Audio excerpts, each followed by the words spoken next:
That's gone away too, and that'll be 4 as well. Well, that one wasn't quite a half volley. He went after it. It was just outside off stump. That's a frustrated-looking Paul Rifle, glaring down the wicket. This role of new ball bowler. Oh, he's got him. That's out, caught behind. Yes, he's gone for the big one, and unfortunately, that's a huge nick. Astor's nightmare continues.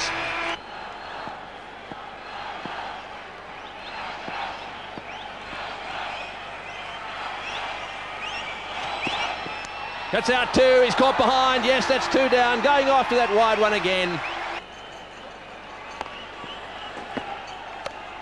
It's a good shot. It may stop on bouncing, depends on the hardness of the outfield, and in fact, it's going to go over the boundary line. Good stroke. Gone. Now that's a real blow for New Zealand after the loss of the first 2. Fleming has hit it straight to square point, just inside the circle, and Steve Waugh is the man taking the catch. It's 44 for 3. Good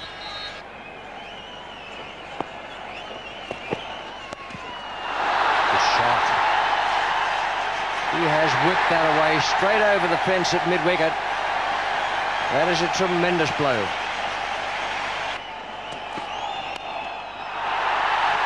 Inside the 15 overs, there's a big chance of hitting straight down the ground. And Rifle has paid the penalty again, but I suppose it wasn't all that much overpitched.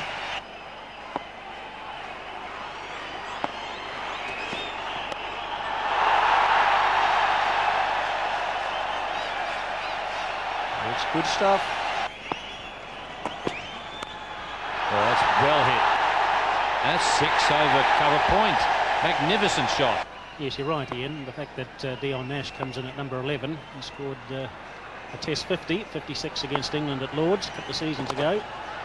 That's a fine shot. Lee Jamon. That ball just slightly over-pitched by Shane Warne, and Jamon got to the pitch of the ball and hit it straight back past him for 4. It's a beautifully straight. A clean blow by Chris Harris and another boundary. Lee Jamon's got this one away, and it's going to go for 4. It's found the gap, and so Lee Jamon still leading from the front. McGrath is going to continue. Can he stem the flow? Oh, he smashed that one. This is going way down towards deep long on. Over the top she goes. Take that, Glenn McGrath. These Kiwis are on fire here in Madras. This is unbelievable stuff. He's got it. Gee, that's a good catch. You won't see anything better than that under pressure. McGrath can thank his lucky stars that that fielder was moving around there so brilliantly to take the catch. It was a full toss outside off stump, and Jamon has gone. Well, this is a magnificent end to a magnificent innings too, Richie. I think Damien Fleming's the fielder here. What great commitment. Great skills from the bowler down there to back up his big mate, Glenn McGrath. So Jamon, what a fantastic knock. It's over.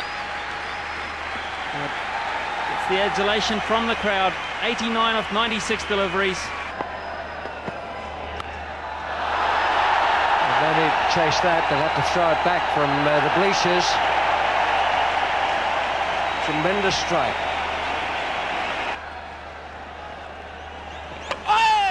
Behind his pads, Michael Bevan has bowled Chris Harris.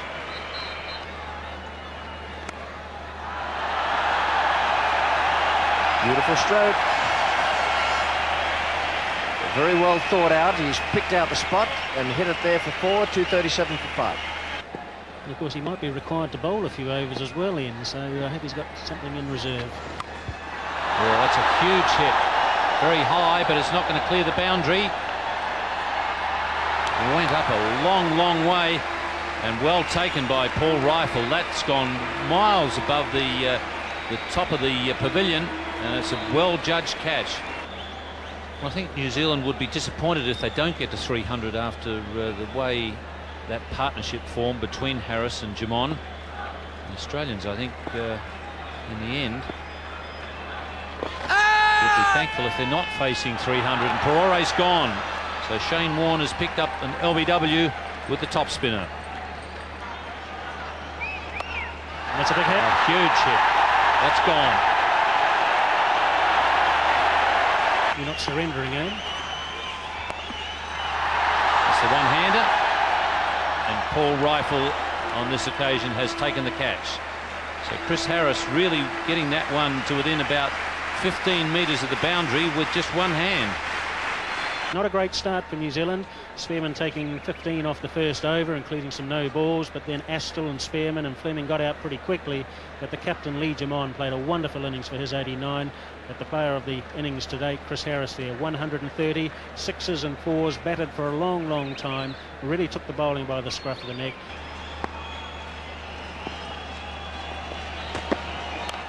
Oh, he loves that shot, and that'll go to the fence. That's a very quick section of the outfield, all the way to the fence for 4.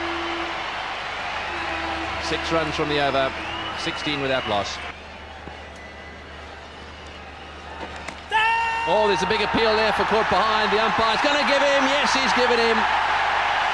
Well, I don't know whether he started to go. There was a huge appeal, and just for a second I thought umpire Mitchley was walking away. Taylor is out. New Zealanders are bowling very well. Oh, and he's hit that one beautifully. Anything short is going to be dispatched by Ponting. That's his first boundary. Flips it beautifully. That one slow. 4 runs. Beautiful shot. Hit straight and down to the fence. 12 off the over, and Australia 57 for 1.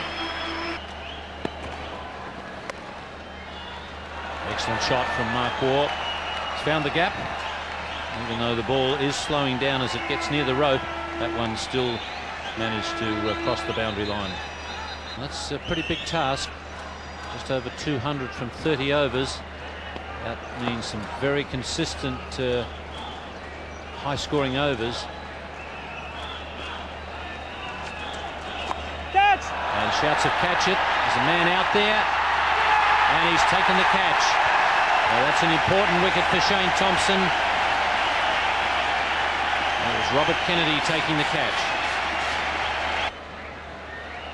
He's played nicely in this tournament, Mark Waugh. One of the big problems for Australia, of course, is that outside Steve Waugh, who's also batted quite nicely, the middle order of the Australian batting hasn't really had a great deal of success, and all of a sudden they could be exposed to where they need 7, 8, 9 runs and over, and under real pressure without being really tested.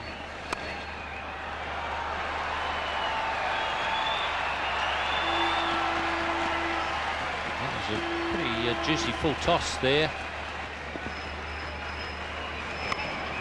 He's going the one way, which is to the onside. This time he's cleared the boundary. And you can't catch it over the boundary. And that one's gone as well. No, it's the one that he practices the most, Richard. Well, he's probably practiced it to very good effect, because it's gone over in the same place on consecutive occasions. Shane Thompson dragging that one down, so that wasn't very good bowling from Thompson. And Shane Warne more than equal to the occasion, so he's picked up 12 and 2 deliveries, so that just increases the momentum and the run rate. And it'll be interesting to see whether Shane Warne can play just as positively against the quicker bowler as he did to Shane Thompson. Straight up, mid on, Deepak Patel, and he's dropped it. He never ever looked all that confident underneath it. He'll have an absolute nightmare with Deepak Patel. The move has worked. It's tempted Shane Warne into still to try and hit the board. He got straight under it. He's up there a long time, and Deepak Patel got himself into position, took it too low down. Should have taken it a bit higher than that, and it's just fallen out, and he's grasped it. Well, I don't think he'll ever forget that for as long as he lives.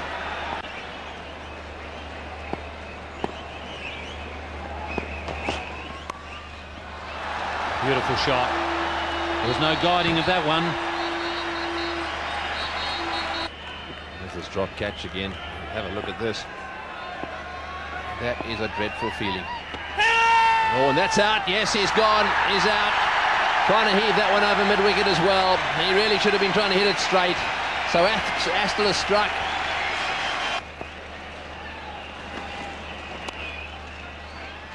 Oh, that's a good shot. Very good shot from Stephen Waugh. I think the mid-on fieldsman there was surprised by the timing. He looked as if he had it covered for a second, and all of a sudden was gone. 131 for 3.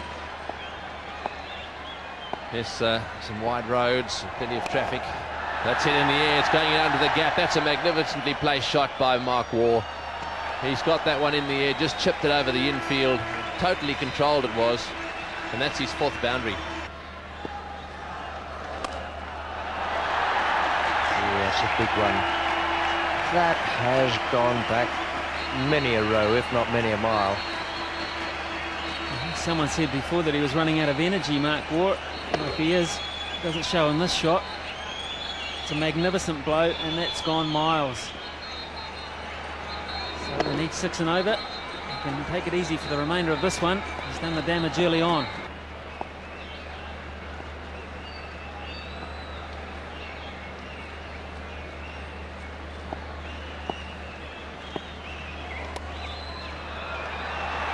Placement once again. Nothing much wrong with the ball, but that was beautifully struck and perfectly placed. Well, this is a magnificent cricket shot, really, because as you say, Richie, wasn't that bad a ball. It was a good line, wasn't a bad length. It's another big hit. Long on and long off are pointing towards one another, but in fact they should be pointing up behind the side screen. Lovely shot. 192 for 3.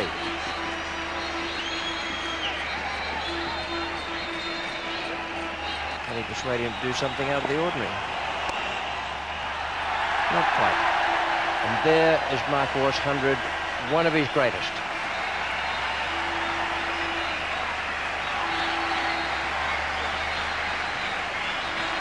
.194 for 3. He's battling himself, really, Mark Waugh. I think that's all he has to do. He has to battle his condition, because if he's there at the end, Australia will win. I don't think there's any doubt about that.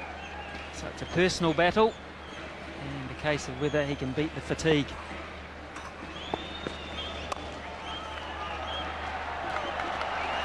What a shot. That was absolutely magnificent. Well, it has now. And Mark Waugh will regret that. Dion Nash has come on and taken the wicket, and New Zealand are right back in the game. 213 for 4. Mark Waugh goes. He's now made more runs than anyone else in a World Cup competition. Put this down to 2 things: a good bowling change and fatigue, because it was a pretty tired shot from Mark Waugh. He was looking for the fence. He was about 40 metres shy of the fence. Perori took a good catch, and he, as well as his teammates, know just how valuable that might be. Mark Waugh gone for a brilliant 110, 213 for 4. The second one in Chandigarh will be between the West Indies. Whoever wins this. That's a great shot from Stuart Law. So 2 boundaries in the last 2 overs from Stuart Law have helped Australia's cause. Catch! That's beautifully hit. Hitting straight, and there's always a gap there. The fact that he's not in the side, this means a lot too many part-timers there.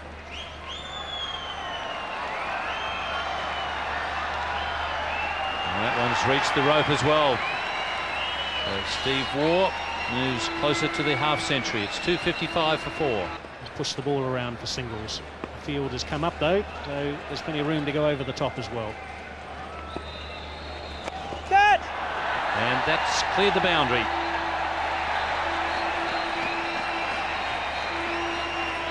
Well, when you're going to go over the top, you might as well go well and truly over the top and actually hit it and get a 6.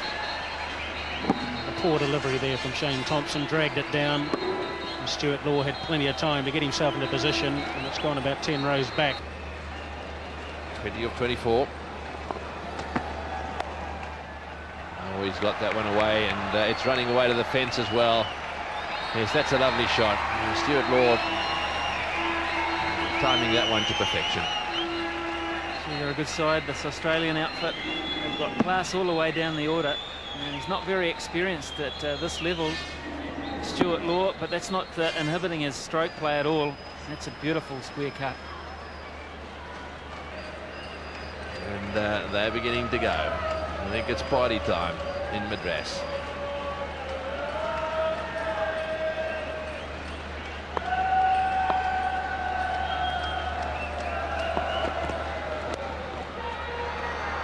He's got that one away as well. Well, Stephen Waugh and Stuart Law putting together a fantastic partnership, and it's Stuart Law who's starting to turn it on now. Well, this is a good shot, Tony, because it's pretty hard to pick up the ball, but that's a slower delivery from Cairns, the off-spinner, just the shade short. It sat up and said, hit me. And look at the reaction from the boys here. I'm not sure what the nightlife is like in Madras, but I'm pretty sure that the Australians in the crowd are going to find out later in the evening. And a happy captain, a happy pinch hitter, Shane Warne. And it just makes you wonder, what is the side going to need to beat these guys?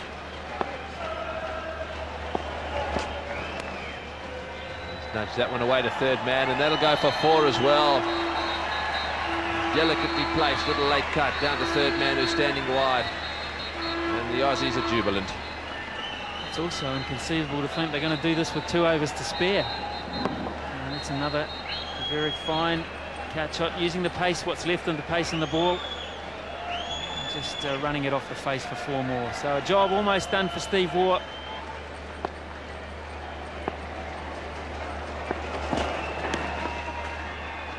And that's victory to Australia. He's got that away fine. 4 leg byes. And the Australians, having been in trouble at one stage, you can see they are pretty happy. I think they would have been very worried at one stage, but some pretty good partnerships and a pretty professional performance with the bat. And in the middle of that happy bunch, Mark Waugh, and he gets the congratulations of some happy teammates. Magnificent performance. Shane Warne did his part, not so much with the ball today, but with the bat. The surprise pinch hitter, Damien Fleming. Well, he got a bit of a pace thing, but they can celebrate now, the Australians, because they've got home Ricky Ponting. A little cameo from him as well. Tony Greig talked about the depth in the batting order, the class all the way down, and a game of one-day cricket. A feast of runs, a feast of stroke play, and in the end, the Australians just too good.